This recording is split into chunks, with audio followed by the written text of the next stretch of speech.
सोमवार को पीएम मोदी रूस के राष्ट्रपति से भी द्विपक्षीय वार्ता कर सकते हैं। यह 7 सालों में पीएम मोदी की पहली चीन यात्रा है। पीएम मोदी के चीन दौरे से पहले चीन की मीडिया में भी मोदी मोदी हो रहा है। जैसे चीन के सरकारी अखबार ग्लोबल टाइम्स ने पीएम मोदी की यात्रा को ऐतिहासिक मोड़ बताया है। अखबार ने लिखा है कि भारत चीन की दोस्ती न केवल एशिया बल्कि पूरी दुनिया का नक्शा बदल सकती है। ग्लोबल टाइम्स ने लिखा है कि पीएम मोदी की चीन यात्रा ने ट्रंप को परेशान कर दिया होगा। भारत और चीन आज के दौर में एशिया की इकोनॉमिक ग्रोथ का डबल इंजन है। अगर एशिया की ये दो महाशक्तियां साथ आईं तो वॉशिंगटन की आधिपत्य वाली राजनीति ध्वस्त हो जाएगी। यह चीन का सरकारी मीडिया लिख रहा है बॉस। चीन के सरकारी अखबार चाइना डेली ने लिखा है कि चीन और भारत का मेलजोल वैश्विक परिस्थितियों से निपटने के लिए जरूरी है। मैंने आपको कहा ना, वहां की मीडिया में भी मोदी मोदी चल रहा है भाई। इधर पीएम मोदी चीन जा रहे हैं, उधर ट्रंप के लोग यह कहकर भारत को डरा रहे थे कि चीन तो तानाशाह देश है, बॉर्डर पे गुंडागर्दी करता है, भारत चीन से हाथ मिलाकर गलती करेगा। तुम तो बहुत बड़े डेमोक्रेटिक देश थे, तुमने तो धोखा दे दिया। ये करो नहीं तो ये कर देंगे, वो नहीं किया तो 25% एक्स्ट्रा लगा देंगे, अभी 500% लगा देंगे, इतना टैरिफ लगा देंगे कि सिर चक्कर आ जाएगा, वगैरह वगैरह, जो ट्रंप अपनी कहानी सुनाते हैं। तो तुमने क्या कमाल कर लिया? तुमने भी तो धोखा ही दिया। तो भाई तुम डेमोक्रेटिक देश होके धोखा दे रहे हो, वो तानाशाह देश है, उससे भी बात करके देख लेते हैं। उसका कम से कम कंफर्म तो है कि धोखा देता रहा, तो उस पर नजर रखनी है। आप देखिए कि पीएम मोदी के चीन दौरे से ठीक पहले भारत चीन बॉर्डर को लेकर चीन की सेना का बड़ा बयान आ गया है। चीन की सेना ने कहा है कि हाल ही में भारत के साथ हुई सकारात्मक और रचनात्मक सीमा वार्ता में 10 बिंदुओं पर सहमति बनने के बाद दोनों देशों को अपने बॉर्डर इलाके में शांति और सौहार्द बनाए रखना चाहिए। हाल ही में भारत के एनएसए और चीन के विदेश मंत्री के बीच जो बातचीत हुई है उसमें 10 सूत्रीय आम सहमति बनी। यह भी तय हुआ कि बॉर्डर मैनेजमेंट और कंट्रोल को मजबूत करने के लिए डिप्लोमेटिक और मिलिट्री चैनल्स का इस्तेमाल किया जाएगा। चीन की तरफ से कहा गया कि 2025 में भारत और चीन के बीच कूटनीतिक संबंधों की स्थापना के 75 साल पूरे हो रहे हैं। ऐसे में दोनों देशों को इस मौके पर द्विपक्षीय संबंधों को नई ऊर्जा देनी चाहिए। चीन कह रहा है कि दोनों देश आपसी सम्मान, आपसी फायदे की भावना के साथ आगे बढ़ सकते हैं। भारत के साथ बॉर्डर को लेकर बातचीत पर चीन के रक्षा मंत्रालय के प्रवक्ता ने यह सारी डिटेल तब बताई जब चीन को लेकर अमेरिका भारत को यह डराने में जुटा है कि देखो देखो ये बॉर्डर पे फिर कुछ करेगा, साथ न जाना इसके। चीन की सेना की तरफ से बताया गया है कि भारत के साथ बातचीत में 5 ठोस फैसले लिए गए, जिसमें सबसे जरूरी है एक एक्सपर्ट ग्रुप की नियुक्ति जो बॉर्डर विवाद को सुलझाने पर जोर देगी। देखिए बॉस, सिंपल सी लाइन है, चीन भारत की ताकत जानता है और उसको समझ में आ रहा है कि मुझे भारत की जरूरत है। ट्रंप भी भारत की ताकत जानते हैं, लेकिन वो सनक में है कि नहीं ऐसे कैसे, मेरी कैसे नहीं सुनोगे। अरे दिन पलट गया बॉस। चीन भारत की ताकत समझ रहा है, इसलिए वो भारत से दोस्ती कर रहा है। भारत की ताकत उसकी इकोनॉमी है, अर्थव्यवस्था है, जिसको राहुल गांधी कह रहे थे कि ट्रंप ने कह दिया, इसका मतलब उसको भी समझ में आ रहा है कि डेड इकोनॉमी है। वो डेड इकोनॉमी आज की डेट में रॉकेट इकोनॉमी बनी हुई है बॉस। राहुल गांधी और ट्रंप के कह देने से सच नहीं बदल जाता। आज ही जीडीपी के आंकड़े आए। अगर ये शो जो भी लोग देख रहे हैं जो डेड इकोनॉमी भारत को मानते हैं, वो बैठ जाने, तो चक्कर आ जाएगा ये सुन के कि भारत की जो जीडीपी ग्रोथ है, अगर आप उसको सुनेंगे, डेड इकोनॉमी लोग बताते हैं। भारत की जीडीपी की ग्रोथ सुनिए बॉस, 2025-26, 2025-26 अप्रैल से जून, अप्रैल से जून तक जो तिमाही है, उसमें अगर आप देखेंगे भारत की ग्रोथ रेट कितनी है, सुनिएगा बॉस, 7.8 बॉस, 7.8, दुनिया में सबसे ज्यादा। और अनुमान क्या था कि कितना ये रहेगा? आप सोचिए कैसे अनुमान का छप्पर फाड़ के निकल गया ऊपर।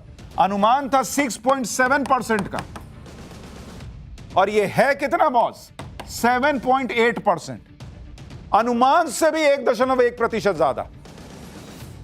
और इसी मामले में अगर आप देखिएगा चीन इस दौरान कितना रहा है, चीन रहा है 5.2% बॉस, उसकी ग्रोथ रेट। भारत की ये जीडीपी ग्रोथ रेट पिछले 5 तिमाही में सबसे ज्यादा है। तो राहुल गांधी, ट्रंप जिसको डेड इकोनॉमी बता रहे थे, भाई वो वो छप्पर फाड़ के ऊपर जा रही है। भारत की जीडीपी ग्रोथ के आंकड़े ट्रंप की अकड़ को चूर चूर करने वाले हैं, क्योंकि भारत की इकोनॉमी को ट्रंप खत्म बता रहे थे। भारत ने ट्रंप का तगड़ा इलाज शुरू कर दिया, साथ में चीन भी ट्रंप को बैक टू बैक झटके दे रहा है। दरअसल शी जिनपिंग चीन में शक्ति प्रदर्शन का एक बड़ा शो करने की तैयारी कर रहा है, जिसमें वो पुतिन समेत 26 देशों के नेताओं को बुला रहे हैं। शी जिनपिंग दुनिया भर के नेताओं को जुटाकर 200% टैरिफ की धमकी देने वाले ट्रंप को अपनी ताकत और ट्रंप की औकात दिखाना चाहते हैं। शक्ति प्रदर्शन का यह मैदान तो शी जिनपिंग का होगा, लेकिन इसके लाइमलाइट में पुतिन होंगे। शी जिनपिंग और पुतिन मिलकर बीजिंग में वैसा ही पावर शो करेंगे जैसा ट्रंप ने ज़ेलेंस्की और यूरोप के नेताओं को बुलाकर किया। 3 सितंबर को बीजिंग में भव्य मिलिट्री परेड होने वाली है। यह परेड बीजिंग के तियानमेन चौक पर आयोजित होगी।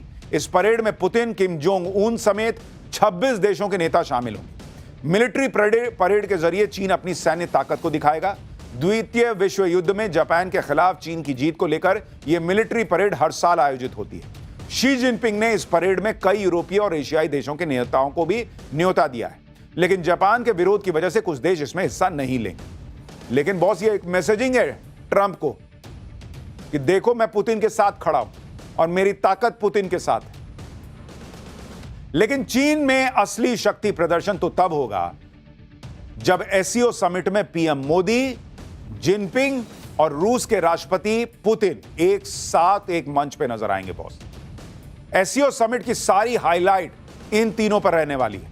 हालांकि एससीओ समिट में पाकिस्तान के प्रधानमंत्री भी जा रहे हैं, लेकिन मोदी, जिनपिंग, पुतिन की जोड़ी के आगे भिखारी देश पाकिस्तान के शहबाज शरीफ को कोई ज्यादा पूछने वाला है नहीं। इसके बाद एक और शक्ति प्रदर्शन तब होगा जब पुतिन भारत आएंगे। दिसंबर में रूस के राष्ट्रपति पुतिन के भारत आना कंफर्म हो गया है, यानी डोनाल्ड ट्रंप उछलते रह गए, यहां अकेला हो गया बॉस। अब मन ही मन गाली देना है तो दे सकते हैं अपने उन सलाहकारों को जिन्होंने ट्रंप को यह सब करके चने की झाड़ पे चढ़ाया। पीएम मोदी के चीन दौरे से पहले चीन की मीडिया में भी मोदी मोदी हो रहा है। जैसे चीन के सरकारी अखबार ग्लोबल टाइम्स ने पीएम मोदी की यात्रा को ऐतिहासिक मोड़ बताया है। अखबार ने लिखा है कि भारत चीन की दोस्ती न केवल एशिया बल्कि पूरी दुनिया का नक्शा बदल सकती है। ग्लोबल टाइम्स ने लिखा है कि पीएम मोदी की चीन यात्रा ने ट्रंप को परेशान कर दिया होगा। भारत और चीन आज के दौर में एशिया की इकोनॉमिक ग्रोथ का डबल इंजन है। अगर एशिया की ये 2 महाशक्तियां साथ आईं तो वॉशिंगटन की आधिपत्य वाली राजनीति ध्वस्त हो जाएगी। यह चीन का सरकारी मीडिया लिख रहा है बॉस। चीन के सरकारी अखबार चाइना डेली ने लिखा है कि चीन और भारत का मेलजोल वैश्विक परिस्थितियों से निपटने के लिए जरूरी है। मैंने आपको कहा ना, वहां की मीडिया में भी मोदी मोदी चल रहा है भाई। इधर पीएम मोदी चीन जा रहे हैं, उधर ट्रंप के लोग यह कहकर भारत को डरा रहे थे कि चीन तो तानाशाह देश है, बॉर्डर पे गुंडागर्दी करता है, भारत चीन से हाथ मिलाकर गलती करेगा। तुम तो बहुत बड़े डेमोक्रेटिक देश थे, तुमने तो धोखा दे दिया। ये करो नहीं तो ये कर देंगे, वो नहीं किया तो 25% एक्स्ट्रा लगा देंगे, अभी 500% लगा देंगे, इतना टैरिफ लगा देंगे कि सिर चक्कर आ जाएगा, वगैरह वगैरह, जो ट्रंप अपनी कहानी सुनाते हैं। तो तुमने क्या कमाल कर लिया? तुमने भी तो धोखा ही दिया। तो भाई तुम डेमोक्रेटिक देशों के धोखा दे रहे हो, वो तानाशाह देश है, उससे भी बात करके देख लेते हैं। उसका कम से कम कंफर्म तो है कि धोखा देता रहा तो उस पर नजर रखनी है। आप देखिए कि पीएम मोदी के चीन दौरे से ठीक पहले भारत चीन बॉर्डर को लेकर चीन की सेना का बड़ा बयान आ गया है। चीन की सेना ने कहा है कि हाल ही में भारत के साथ हुई सकारात्मक और रचनात्मक सीमा वार्ता में 10 बिंदुओं पर सहमति बनने के बाद दोनों देशों को अपने बॉर्डर इलाके में शांति और सौहार्द बनाए रखना चाहिए। हाल ही में भारत के एनएसए और चीन के विदेश मंत्री के बीच जो बातचीत हुई है उसमें 10 सूत्रीय आम सहमति बनी। यह भी तय हुआ कि बॉर्डर मैनेजमेंट और कंट्रोल को मजबूत करने के लिए डिप्लोमेटिक और मिलिट्री चैनल्स का इस्तेमाल किया जाएगा। चीन की तरफ से कहा गया कि 2025 में भारत और चीन के बीच कूटनीतिक संबंधों की स्थापना के 75 साल पूरे हो रहे हैं। ऐसे में दोनों देशों को इस मौके पर द्विपक्षीय संबंधों को नई ऊर्जा देनी चाहिए। चीन कह रहा है कि दोनों देश आपसी सम्मान, आपसी फायदे की भावना के साथ आगे बढ़ सकते हैं। भारत के साथ बॉर्डर को लेकर बातचीत पर चीन के रक्षा मंत्रालय के प्रवक्ता ने यह सारी डिटेल तब बताई जब चीन को लेकर अमेरिका भारत को यह डराने में जुटा है कि देखो देखो ये बॉर्डर पे फिर कुछ करेगा, साथ न जाना इसके। चीन की सेना की तरफ से बताया गया है कि भारत के साथ बातचीत में 5 ठोस फैसले लिए गए, जिसमें सबसे जरूरी है एक एक्सपर्ट ग्रुप की नियुक्ति। For more of such videos do like, share and subscribe to ET Now Swadesh।